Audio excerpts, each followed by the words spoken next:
Hey guys, so I'm going to unbox SEAFLO's 01 series marine macerator pump.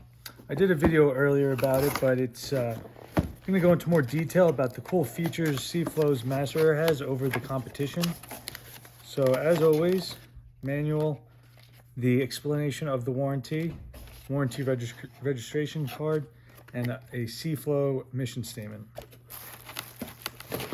So what separates the SEAFLO Marine Macerator from the competition are a couple things.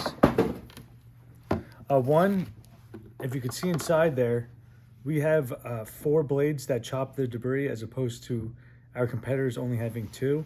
The benefit of this is it'll break down the debris into a much finer so it could pass through the impeller a lot easier. It's also stainless steel, so that'll help with corrosion.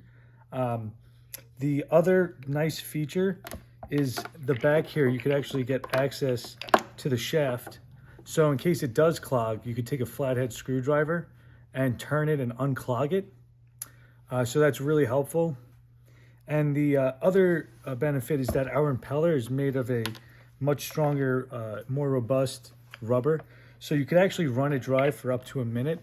Thus, you could actually self-prime this pump. Our competitors, you can't run that impeller dry for more than 10 seconds. It'll burn up and melt, which is the #1 cause of failure for macerator pumps. So you would have to actually prime that pump by pouring liquid into it before you start it up. So just one other benefit of the SEAFLO Macerator Pump. If you go to SEAFLOdirect.com, at the end of this video, there's a 10% coupon discount. Use that discount at SEAFLOdirect.com. If you have any questions, please visit that site. Thanks.